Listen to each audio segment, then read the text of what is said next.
पाक बहरी के वाइस एडमिरल रब नवाज ने बताया कि पाकिस्तान की समुंदरी हदूद से भारतीय जहाज 400 नॉटिकल मील दूर था। पाकिस्तान नेवी को तैयार देखकर दुश्मन की आगे बढ़ने की हिम्मत नहीं हुई।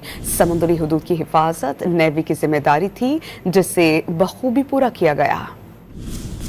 The war is not fought in isolation by a single service. So, whatever we do, it's a very well coordinated effort.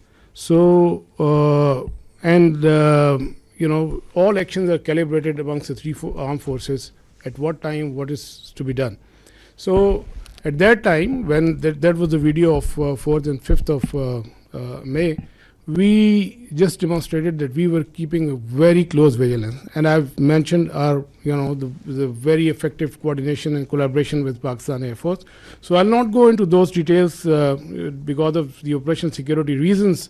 But essentially, that was simply to send across a message that if we can track, so we can go to the next level, but that is based on the national decision-making. That's not an isolated. The Navy will always act in sync with the all three services, and that would be a national security decision-making.